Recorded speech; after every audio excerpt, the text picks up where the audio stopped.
नमस्कार, स्वागत है आप सभी को। आज की कथा है स्वर्ग का अधिकार। किसी नगर में एक धनी व्यक्ति रहते थे। उनका नाम था लालजी, किंतु उनकी कंजूसी के कारण लोग उन्हें लालाजी कहकर पुकारने लगे। कंजूस सेठ की कहानी। लालाजी जब बूढ़े हो गए तो एक दिन उन्होंने मन में सोचा, सारा जीवन पैसा कमाने में खप गया, अब तक दान धर्म और पुण्य का कोई काम नहीं किया, इसलिए मरने के पहले कुछ करना चाहिए।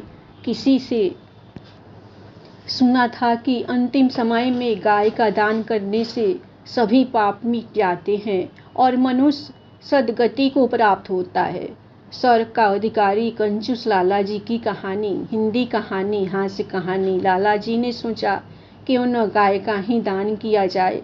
मन में यह निश्चय कर वे गाय की तलाश में निकल पड़े। एक गुजर के पास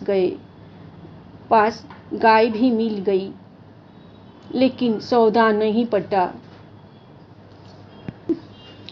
उस मरियल गाय की कीमत लालाजी 2 रुपये से अधिक नहीं देना चाहती थी, जबकि गुजर 2.25 रुपये से कम कीमत में गाय को नहीं बेचना चाहता था। बात बनी नहीं तो लालाजी खाली हाथ वापस लौट गए। कुछ दिनों के बाद लालाजी बीमार पड़े और इतने कमजोर हो गए कि उन्हें जीवन की आशा न रही। उन्होंने अपने बेटे को बुलाकर गाय दान करने की अंतिम इच्छा प्रकट की। पुत्र बोला, आप तो आज्ञा करे, वही होगा। गाय के अलावा अन्न, वस्त्र, सोना चांदी। लालाजी ने कहा, नहीं, केवल गाय का दान बहुत है। लालाजी ने बताया कि फलना गुजर के पास एक गाय है। कुछ समय पहले उसकी कीमत 2.25 रुपया थी, अब शायद कुछ रियायत कर दे, लेकिन तुम उसकी कीमत 2 रुपये से अधिक न देना। पिता की आज्ञा पाकर पुत्र गुजर के पास पहुंचा और 2.25 रुपये में गाय खरीद कर ले आया। लालाजी को जब मालूम हुआ कि बेटा गाय की पूरी कीमत चुका आया तो ऐसा सदमा पहुंचा कि तत्काल उनकी मृत्यु हो गई। इस बीच गाय कमजोर हो चुकी थी, अतः लालाजी की मृत्यु के 4 घंटे बाद वो अभी चल बसी। मरने के बाद लालाजी की आत्मा को यमराज के पास पहुंचाया गया और उनके पाप पुण्य का लेखा जोखा करने के बाद यमराज बोला, लालाजी, आपने अपने जीवन में पुण्य का कोई काम नहीं किया। मरते समय एक गाय का दान किया है, वो अभी 4 घंटे बाद मर गई, इसलिए आपको 4 घंटे का स्वर्ग मिलेगा और बाकी समय नर्क में बिताना पड़ेगा। लालाजी बोले, कोई बात नहीं, मुझे 4 घंटे के लिए स्वर्ग मिला है तो लूँगा, पहले स्वर्ग भेज दो, शेष समय मैं नरक में बिता लूँगा। यमराज बोला, पहले 1000 बरस नरक में जाना होगा, उसके बाद आपको स्वर्ग भेजा जाएगा। लालाजी अड़ गए, बोले, मैं पहले स्वर्ग जाना चाहता हूँ। यमराज ने डपटते हुए कहा, स्वर्ग पहले नहीं, पहले नरक की हवा खाओ, यही हमारा नियम है। दोनों में वाद विवाद चल रहा था कि पैने सिंह वाली गाय भी वहां आ पहुंची और लालाजी के पास खड़ी हो विनम्र स्वर में बोली, मैं आपका कमाया हुआ पुण्य हूँ, इसलिए 4 घंटे के लिए आपकी सहायता करने आई हूँ।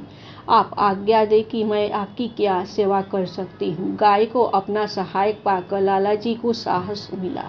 बोले, यह यमराज मेरी बात नहीं मानता, पहले मुझे नरक में भेजना चाहता है। यदि सचमुच तुम मेरी सहायता के लिए आई हो तो इस यमराज का पेट फाड़ डालो। सुनते ही गाय अपने पैने सिंह उठाकर यमराज की ओर दौड़ी। यमराज अपना आसन छोड़ भाग खड़ा हुआ और त्राही त्राही करता हुआ ब्रह्मा के पास जा पहुंचा। यमराज को भयभीत हुआ देख ब्रह्मा जी मन ही मन शंकित हुए।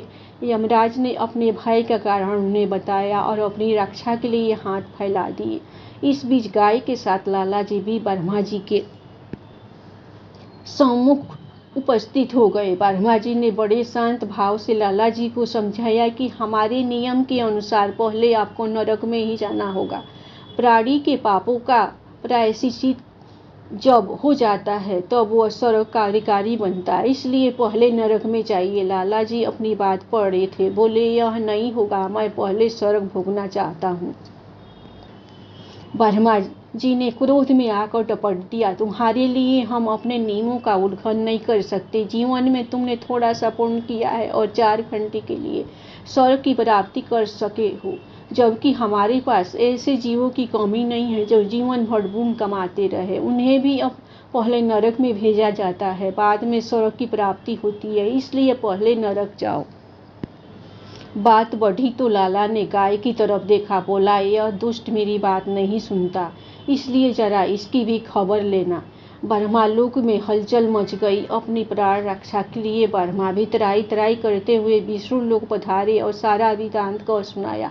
विष्णु ने भी लाला जी से वही निवेदन किया, बोले, यह संभव नहीं हो सकता। नियमों का पालन देवता और दानव दोनों के लिए जरूरी है। इनकार करने पर लाला जी ने विष्णु महाराज की मरम्मत करने के लिए गाय को आदेश दिया। ब्रह्मा, विष्णु और यमराज तीनों अपनी जान हथेली पर रखकर भागे और कैलाश पहुंचकर भगवान शंकर को जगाया। अचानक इन लोगों के आने के कारण जानकर भगवान शंकर को दुख हुआ। उन्होंने भी लाला जी को वह निर्णय दिया जो यमराज, ब्रह्मा और विष्णु दे चुके थे। इस बीच गाय का समय समाप्त हो गया, वह वापस लौट गई। अब लाला जी असहाय हो गए, उन्हें भगवान शंकर के अंतिम निर्णय को स्वीकार करना पड़ा।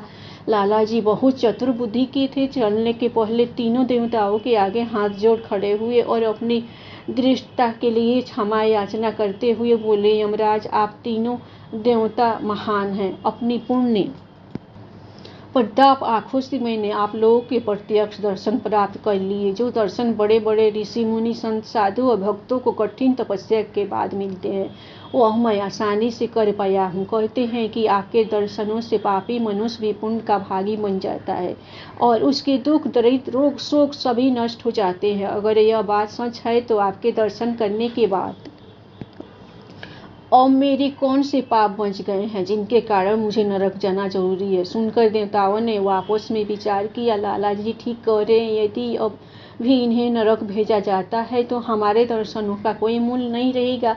सोचकर बोले, तुम ठीक कहते हो, हमारे दर्शनों से तुम्हारे पाप छूट गए, अब तुम नरक के अधिकारी नहीं। यह कहते हुए देवताओं ने लाला जी को हमेशा के लिए स्वर्ग में रहने की अनुमति दे दी। दोस्तों, स्वर्ग का अधिकारी कंजूस लाला जी की कहानी, हिंदी कहानी को पढ़ने के लिए धन्यवाद। आपको ये कहानी कैसी लगी नीचे कमेंट करके हमें ज़रूर बताइएगा।